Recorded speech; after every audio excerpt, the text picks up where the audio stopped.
Hello everyone, आज के मेरे इस यूट्यूब चैनल पर आप सभी का स्वागत है। आज हम पढ़ेंगे 1857 की क्रांति। सर्वप्रथम 1757 में जो प्लासी का युद्ध हुआ था, इस युद्ध में अंग्रेजों ने विजय के बाद में वहाँ पर अपने बंगाल में साम्राज्य की नींव डाली। कहाँ डाली? बंगाल में। और धीरे धीरे अंग्रेजों ने संपूर्ण भारत पर नियंत्रण कर लिया। यानी कि जो अंग्रेज जो थे वो धीरे धीरे व्यापार करने के लिए आए थे, लेकिन वह धीरे धीरे पूरे भारत पर वह अधिकार उन्होंने छल कपट से किया और भारतीयों में आपसी फूट का भी खूब फायदा उठाया। कई भारतीयों ने तो समय समय पर संघर्ष भी किया था, लेकिन वह असफल रहे। 1857 में जो क्रांति हुई थी, तो ये क्रांति कोई एक घटना या कारण का परिणाम नहीं रही, बल्कि हर क्षेत्र में, यानी कि सामाजिक, राजनीतिक, धार्मिक, आर्थिक और इन सभी क्षेत्रों में भी अंग्रेजों ने हस्तक्षेप किया था। तो आइए उनको पहले हम कारण देखते हैं कि क्या क्या कारण थे।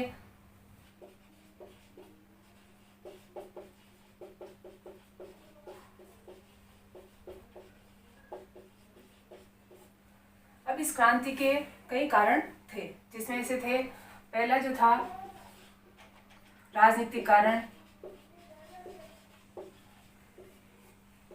दूसरा सामाजिक, तीसरा धार्मिक,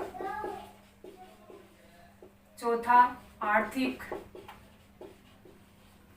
और पांचवा सैनिक कारण। जो ये सैनिक कारण ये मुख्य कारण बन गया। इस तरह से 1857 की क्रांति के ये कारण थे। अब इन कारणों में सबसे पहले है राजनीतिक कारण। तो राजनीतिक कारण में क्लाइव जो था वो उसने ईस्ट इंडिया कंपनी जो व्यापारिक संस्था थी उसे राजनीतिक संस्था बना दिया और इसमें डलहौजी ने अपनी एक नई रणनीति बनाई। तो उसने जो पहले जो राजा जो होते थे उनमें जिनके संतान नहीं होती थी, तो उनके जो उत्तराधिकारी होते थे वो किसी भी परिवार के किसी को भी वो अपना उत्तराधिकारी बना सकता था। लेकिन डलहौजी जो था इसने गोद निषेध नीति अपनाई। यानी कि गोद निषेध नीति का मतलब होता है कि किसी को भी गोद नहीं रख सकते हैं। तो जो भी राजा होता था तो वो अपनी संतान नहीं होने के कारण से जब वह अपना उत्तराधिकारी किसी को भी गोद लेके बनाता था तो इस पर उसने रोक लगा दी। जिन राजाओं की संतान नहीं होती थी तो वह उन्हें अपने साम्राज्य में मिला लेते थे। हम दूसरा कारण देखेंगे, सामाजिक कारण। सामाजिक सुधार के नाम पर अंग्रेजों ने भारतीयों के जीवन में हस्तक्षेप करना शुरू कर दिया और इनके साथ अपमानजनक व्यवहार करते थे। और कोई भी अंग्रेज, सामान्य अंग्रेज भी इन उच्च अधिकारी, कोई भी भारतीय उच्च अधिकारी होता था तो उसका भी वह अपमान कर देता था और समाज में वह आपस में फूट डलाने की भावना रखते थे। और अंग्रेज जो भी सामाजिक रीतियां होती थी उन सभी का वो मजाक उड़ाते थे। आइए इसके बाद हम देखते हैं धार्मिक कारण। तो धार्मिक क्षेत्र में भी अंग्रेजों ने ईसाई धर्म के प्रचार पर जोर दिया और जो भारतीय ईसाई धर्म को अपना लेते थे तो वह उनको उच्च अधिकारी बना देते थे या उनका वेतन बढ़ा देते थे। तो और उन पर अन्याय करके और उन पर जोर जबरदस्ती से उन्हें ईसाई धर्म को मनाने पे मजबूर करते थे और उन्हें शराब पिलाना, मांस मदिरा खिलाना, इन पर भी वह अन्याय करके उन पर जोर देते थे। तो जिससे भारतीय लोग थे वो भड़क रहे थे। तो ये भी एक कारण बना। इसके बाद आता है आर्थिक कारण। ईस्ट इंडिया कंपनी के शासन के पूर्व हमारा देश जो था वो एक सोने की चिड़िया था और कृषि प्रधान देश था और अंग्रेजों ने सत्ता प्राप्ति के बाद में उन पर भारतीयों पर अधिकार पूर्वक शोषण किया और अंग्रेजों ने भारतीय लोगों को इस प्रकार लूटा कि भूखमरी की हालत हो गई थी और इन पर जो भी कृषि या फसल उगाते थे तो उन पर भी वो कर वसूली करने लगे। का ये भी एक कारण रहा। इसके बाद आइए अब हम देखते हैं सैनिक कारण। अंग्रेजों की सेना में अधिकतर जो सैनिक थे वो अवध के थे और अवध को से अंग्रेजों ने अपने राज्य में मिलाने के बाद में भारतीय सैनिकों को बड़ा धक्का लगा तो उनके मन में एक विद्रोह की भावना उमड़ी। कई सैनिक अपनी परंपरा और रीति रिवाजों के अनुसार उनका खान पान और जैसे दाढ़ी मूछें रखना और सिर पर पगड़ी रखना तो ये रखते थे, तो अंग्रेज लोग इन्हें ये नहीं रखने देते थे और उन पर अत्याचार करते थे। और इसी तरह से जो सुअर और गाय और सुअर की चर्बी लगी कारतूसों का जब प्रयोग कराते थे, तब जब भारतीय लोगों को इनका पता चला तो वह उनका आवाज़ उठाई। इस तरह से सैनिकों में जबरदस्त जो कारण रहा वो गाय और सुअर की चर्बी लगी कारतूसों का प्रयोग रहा, जिन्हें उन्हें दांतों से काटना पड़ता था। इन सभी कारणों से भारतीय सैनिकों में विद्रोह की भावना जागृत हुई। तो आइए अब हम देखते हैं क्रांति का विस्फोट और उसका प्रसार कैसे हुआ।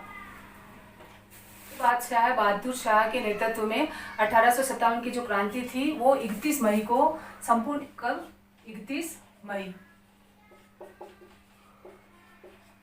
यानी कि इस दिन जो थी वो पूरे भारत में एक साथ क्रांति करने का उन्होंने निश्चय किया था। तो इसके लिए वो कई गुप्त बैठकें भी करी कि सभी जगह भारत में जितने भी सारी जगह हैं उन सभी जगह पर हम 31 मई को एक साथ संपूर्ण भारत में एक साथ क्रांति की शुरुआत करेंगे।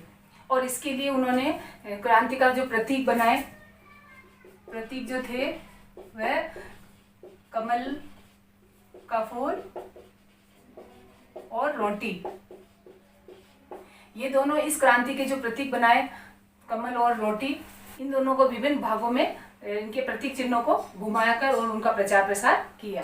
परंतु चर्बी लगे कारतूसों ने ये योजना पहले ही छिन्न भिन्न कर दी। तो 29 मार्च को बैरकपुर में चर्बी लगे कारतूसों को जब वितरित किया गया तो भारतीय जो सैनिक थे उन्होंने उन चर्बी लगे कारतूसों को मुंह से काटना मंजूर नहीं किया और उसका विरोध किया, तो उनको जबरदस्ती की। लेकिन जो मंगल पांडे जो था ये भारतीय सैनिक था, तो शुगर की चर्बी लगे कारतूसों को मुंह से काटना मना कर दिया। तो इस पर मंगल पांडे को जब इस बात पर अड़े रहे तो जो दो अंग्रेज अधिकारी थे, तो इन दो अधिकारियों को मंगल पांडे ने गोली मारकर हत्या कर दी। और इसके बाद में मंगल पांडे पकड़ा गया और उसे 8 अप्रैल को फांसी की सजा दे दी। कब दी फांसी की सजा? 8 अप्रैल को। किन दो अधिकारियों को मारा मंगल पांडे ने? तो जनरल बाग और यूरस को। इसके बाद यह क्रांति धीरे धीरे कई जगह पर फैलने लगी। तो आइए कुछ मुख्य बिंदु जो है उस पर चर्चा करें। तो जब 1857 की जब क्रांति हुई थी तो वहां उस समय भारत का गवर्नर जनरल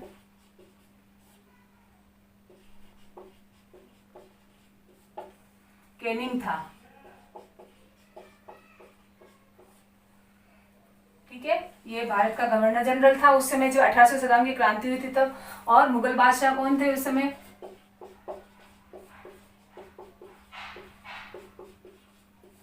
बहादुर शाह द्वितीय।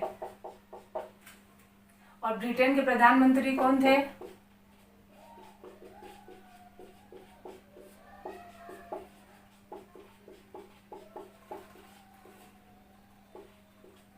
पार्नस्टॉन। ये जब क्रांति हुई थी तब ये भारत का गवर्नर जनरल लॉर्ड कैनिंग था और मुगल बादशाह जो थे बहादुर शाह द्वितीय और ब्रिटेन का जो प्रधानमंत्री था वो पार्नस्टॉन था। और जो ये 1857 की जो क्रांति थी तो इस क्रांति को वीडी सावरकर जो था उन्होंने इसको प्रथम स्वतंत्रता संग्राम की उपाधि दी। यानी कि जो वीडी सावरकर थे उन्होंने इसको स्वतंत्रता संग्राम की उपाधि दी और ब्रिटिश शासकों ने इसे सैनिक विद्रोह किया। इसी तरह इतिहासकारों ने राष्ट्रीय आंदोलन कहा। तो इस तरह से इसको 1857 की जो क्रांति थी उस क्रांति को अलग अलग विद्वानों ने, अलग अलग जनों ने इसे अलग अलग नाम से पुकारा। तो 10 मई को ये क्रांति मेरठ में हुई।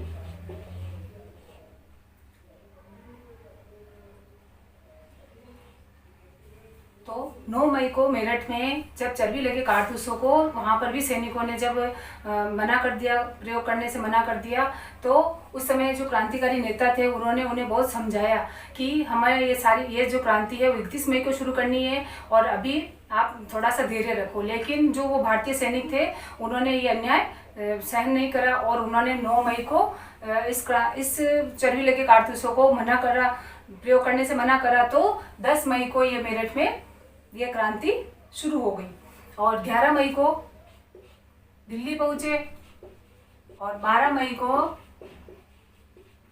दिल्ली पर अधिकार कर लिया और वहाँ का जो मुगल बादशाह था, बहादुर शाह द्वितीय जो था, उसे वहाँ का मुगल सम्राट घोषित कर दिया। इसका जो एक सेनापति था बख्त खां, तो बख्त खां जो था इसने उसका इनकी सेना का नेतृत्व किया और अंग्रेजों ने दिल्ली पर भी अधिकार कर लिया और इस क्रांति को वहाँ पर भी असफल करा और धीरे धीरे ये क्रांति भारत में कई हिस्सों में फैलने लगी। तो आइए अब हम राजस्थान में भी इस क्रांति का योगदान देखते हैं। तो नसीराबाद, 28 मई को नसीराबाद अजमेर, ये राजस्थान में क्रांति की शुरुआत हुई। यानी राजस्थान में क्रांति जो शुरू हुई वो 28 मई और नसीराबाद अजमेर से शुरू हुई। और राजस्थान में 6 छावनियाँ थी, नसीराबाद, ब्यावर, खेरवाड़ा, देवली, एरिनपुरा और नीमच। ये जो छावनियाँ थी, इन 6 छावनियों का जो अजमेर में एजीजी बैठता था वो इन पर नियंत्रण रखता था। तो जैसे नसीराबाद की हुई थी 28 मई को, नीमच की 3 जून को हुई थी नीमच में, 28 मई को हुई थी नसीराबाद में, 21 अगस्त को हुई थी एरिनपुरा में। और इनका नारा क्या था? इनका नारा था दिल्ली चलो फिरंगी मारो।